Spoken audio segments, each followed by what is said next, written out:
Guys, welcome to Nirmal's Tech. Today we are going to see the problem in Geek for Geek is Armstrong number. What does Armstrong number means? For example, if you are given a number n, consider example 371. When you sum the digits of the value n, you will get the same number n. For example, if you do 3 cube, you will get the value as 27. And when you do 7 cube, you'll get the value as 363. When you do 1 cube, you'll get the value as 1. When you add these number, you'll get the same number as 371. So you need to check whether you are getting the value same as the number n. If it is the condition, then you need to return it as yes. If not, you need to return it as no. So that's what the problem is going. They are trying to say upon. So we have three approaches to solve this problem. So let me see the first approach. Okay. So first of all, I'm going to declare the variable t, and inside t, I'm going to store the value of n. So now I'm going to iterate it for until the t value is not equal to 0. And now I'm going to store the remainder in the variable r. The reason for storing the remainder is that, for example, if you take the value 153, let me take this example. Now I'll check whether 153 is not equal to 0. Yes, it's not equal to 0.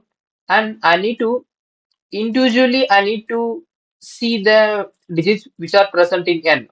I need to check individually and I need to add it with the cube of its number. So for that, what I need to do is I need to access individually. So I need to first of all I need to identify what's the last digit. So it is 3. When you do modular division with 10, you get the remainder as 3. Okay, 153 modular division with 10, the remainder is 3. So using that remainder, I'm going to do the cube of it. Going to find out the cube of that number or comma 3. So now 3 cube will be 27. It will be added with d.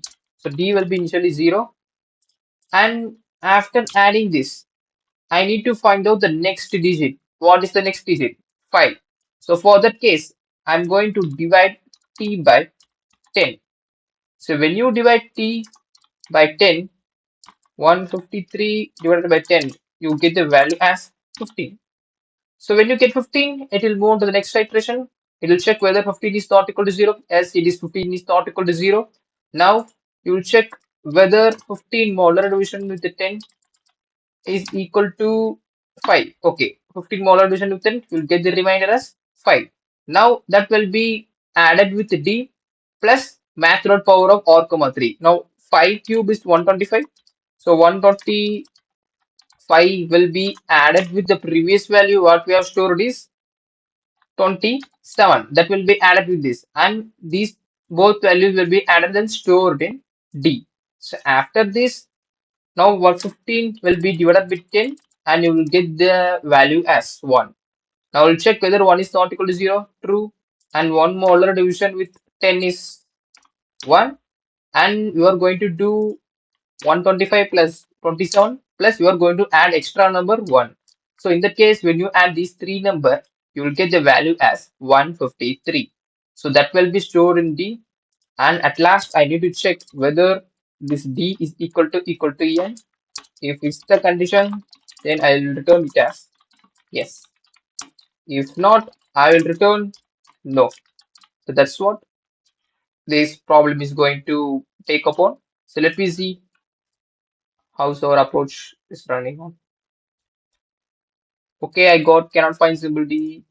Okay, I did not verify the data type and cannot find symbol. Okay, I need to typecast this math power into int. The reason is math.power by default it return type is double. So we need to typecast into int. So let me run now. Okay, okay, this may be yes. No. Let me run. Okay, yes, let me submit this problem.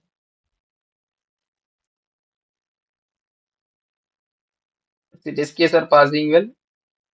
Okay. So this is the first approach to solve this problem. So what's the next approach?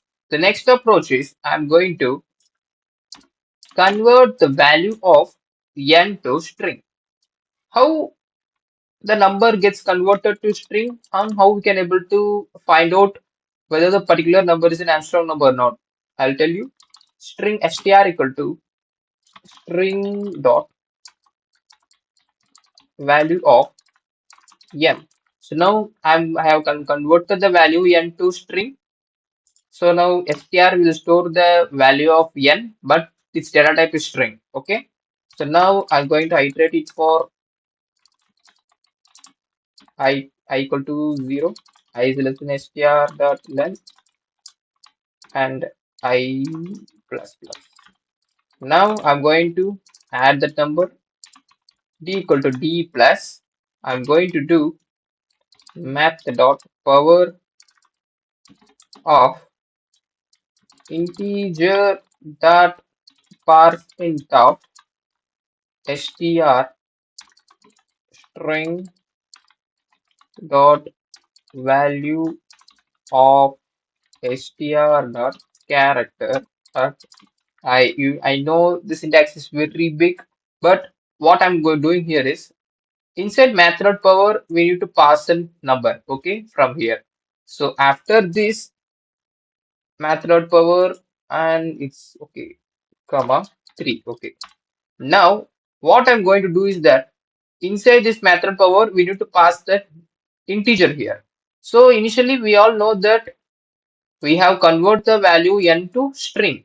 So we need to convert from string to integer. We need to do string that value of str character dot I. Okay, we are converting the particular character to string. So after that particular string is converted to integer and it has been powered with 3, and after that we are going to add with d. So that's what happening here. Okay, so we are not going to do any mathematical or reminder or quotient concepts. Just like that, we are trying to identify the particular string character and we are converting into our own specified data type, and then we are doing with power 3 and we are adding in variable d. So that's what happening here. So after this, I'm going to check whether this d is equal to, okay, I need to declare and variable. So only declare any variable. So just like that, you can check d equal to n. In that case, I will return yes. If not, I will return it as no. Okay, I have not initialized the value in d equal to 0. So let me run and see how the problem is running now. And reached off file. Okay, let me run.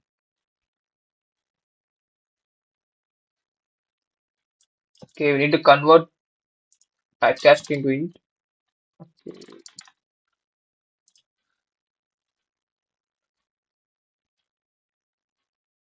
okay, yes, let me submit it on.